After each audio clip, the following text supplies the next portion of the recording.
What's up everyone, this is ScherBR talking, welcome back to my channel. In today's video I bring you news for Romancing SaGa Universe. We got the announcement of a new banner called Romancing Festival Asellus that brings a rapier version of Asellus with strong damage, but is mostly used for cover to protect other characters in Remembrance. Then we also have a new version of Princess White Rose that this time uses swords. It's the latest version of Princess White Rose in JP. She also buffs different offensive status, and Constance, a very defensive support that brings some new type of utility.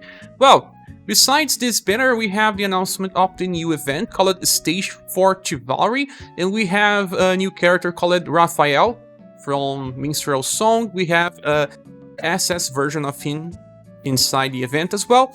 A new double S weapon. It's been quite some time since double S weapons. It seems like we'll also be able to get promotion scrolls, and I heard that this event you can actually farm with instant Q. Should be pretty easy for us. There is also the rerun of the Cave of Holy Stones changing ore. I already got sword, staff, and martial arts. The fourth one will probably be spears or rapiers. Now we are on Reddit in a post by Hans43. He translated the information from the Taiwanese video comparing the JP versions to the global ones. Thank you so much for always doing this amazing job. The first one is Asellus Rapier. They buffed her SDR so that she can inherit sword skills and do good damage, a little off endurance and will, although those two status are not that high, and a little more dexterity. She still has very good dexterity, agility, and intelligence. She doesn't suffer as much as some other hybrid units, and she can inherit debuffs if you want her to do that. She has 60% damage increase at all times, and 85 when she's not on full HP. Also, she takes less damage when not on full HP by 25%, stacking that with 30% from high protect tension, she can be pretty defensive, and when she's on full HP, she will evade attacks with 25% chances. She has a support skill that will grant her a defense boost, decreasing damage by 15%, and allow her to cover. That is a 50% chance to take an ally's place and receive damage. That will be reduced by 35%. This is the first time this appears as a skill, so you have to use that every turn, at least it's fast, but makes her a little less useful on the Tiger's Den formation where you cannot use fast attacks. But it will help people having difficulty on Rapier, Remembrance fights, and she can also use this on the Sword style to allow the same mechanic. The second skill is a 7 BP attack with C power. It's good because her damage passives are nice and grants instant Q with each hit. Well, but she cannot use this 2 times in a row. Then the third attack is a full AoE attack with Pierce and Slash, and has only B power that can debuff endurance and will by 20%. I guess this is just to finish the fight. You will be using the first skill all the time, and then if you want to finish with AoE, you use this on overdrive, or then you use the second skill. This is how she works. She will not be using other skills that much, unless you want her to debuff. Then, this is kind of unique, but I have to say that she's not that useful in hard challenges because we already have other people like Mask, Time, and Polka. They will be more useful. But in Remembrance fights, she has something going for her. The next character is Princess White Rose, and they buffed her STR to reach at least 100% because it was pretty low. They decreased her dexterity by 3%, I don't know, just to balance because this is bad since she still needs dexterity for accuracy, and they increased her intelligence for inheritance options. But she suffers from being a hybrid. She needs too many status, hence why her endurance is bad, and even her will. She has the lowest will of any of her mage styles. That's why she has big love and charisma. Well, the first passive gives her a 37% chance to cleanse all status elements and remove all the buffs applied to allies. I don't think that the cleanse part is that important because, well, when you want to cleanse, you want to guarantee, unless it's on the start of a fight where you still don't have much will and you can restart till she cleanses everyone, then the debuff part will be more useful because it kind of helps if the enemy is just buffing you all the time. We still don't have many bosses with this behavior though. Then we have high protect tension, decreasing damage she takes by 30% and increasing her damage output by 20%, with a second passive that's also related to both things. Well, her weak damage increases by 30%, so she has a total of 50% damage, and she will receive less damage when taking resist. So remember, Proof of Work Tower, that one gives plus 20 of all different element resistance. If you have at least 35, you take resist damage. That means that when that happens, she will reduce damage by 40%. So minus 30, minus 40, she can be pretty defensive even with low endurance and will. If you bring buffers to fix those two status, well, she can resist a lot of damage. Now, skill number 1 is a single target attack that recovers own HP by a lot, like 1000 for 1 BP. It's just so that she does not need to self-heal with a spell that uses LP. The second one is a support that buffs STR, Dexterity, and Agility by 25% on max level, and you will have to level this up manually.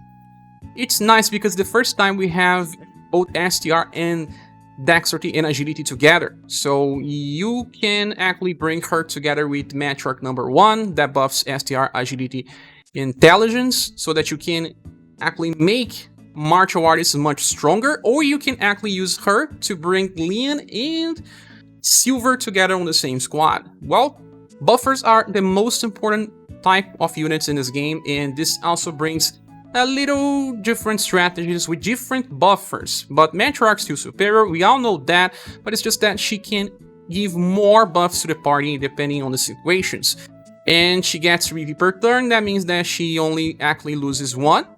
It's kind of similar to Matriarch that uses 5 and recovers 4, but Matriarch starts with 12, Princess White Rose starts with only 10, but I still see a lot of value from having this, and you can bring this skill into her Halloween version so that you get will on hit and then can also buff STR, Dexterity, and Agility. The good thing is that she will be increasing your will and also offensive status. Depending on the situations, it may work, but depends. If the boss is magical, okay, but if the boss has some physical attacks, that version of White Rose is taking a lot of damage and dying pretty easily.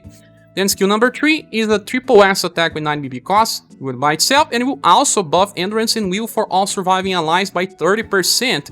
So it kind of helps her getting higher endurance and will herself.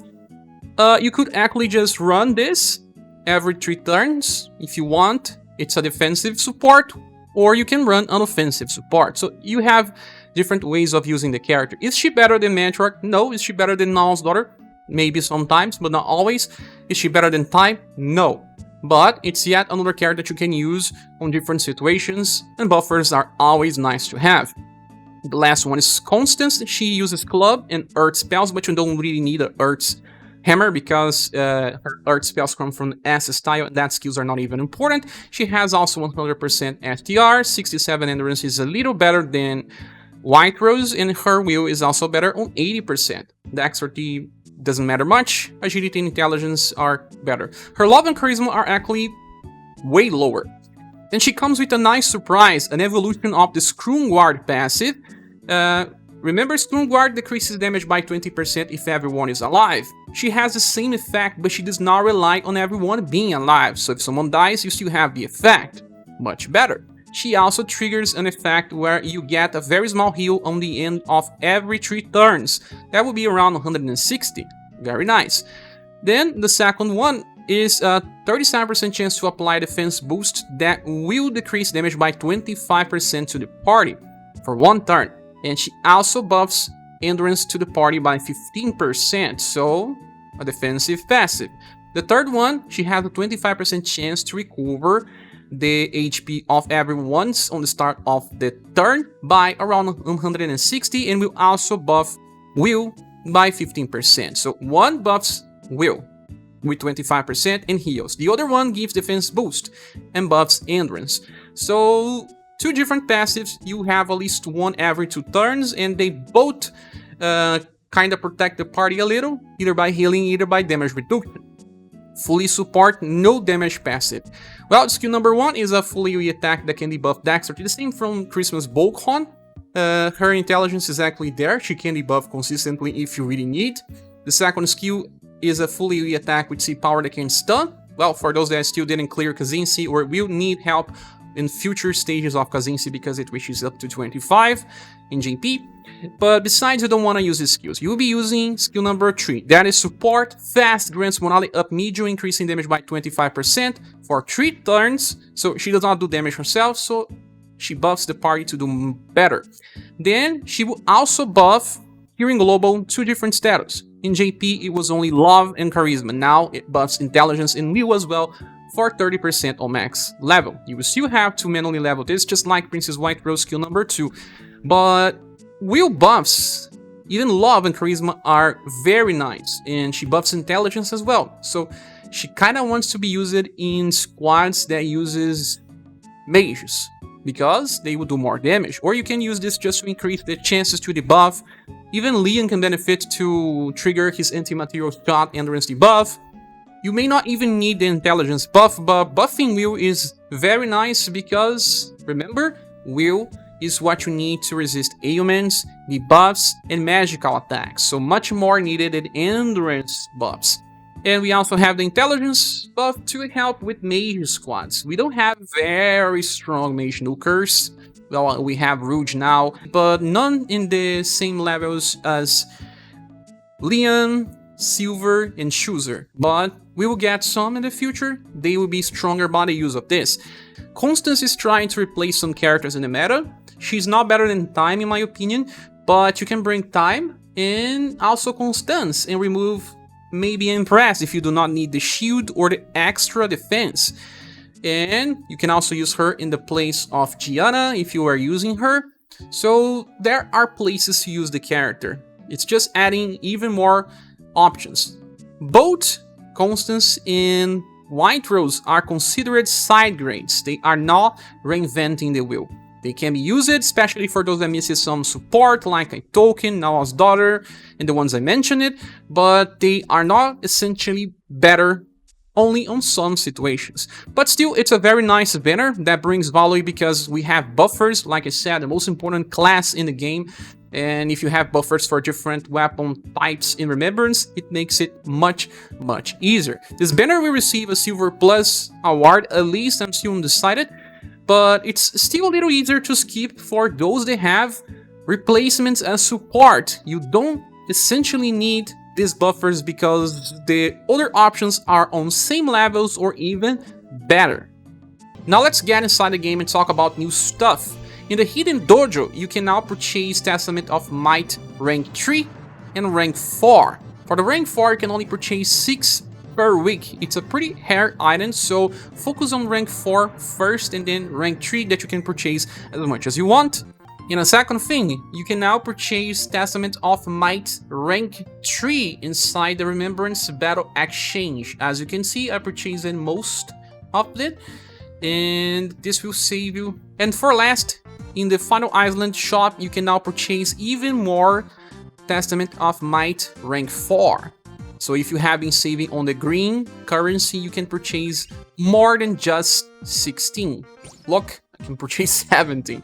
So save all your green currency for the Testament of Might rank 4. So this is the end of the video. What do you think about the banner? Are you planning to summon? Listen here on the comment section. I think I will, but not on release.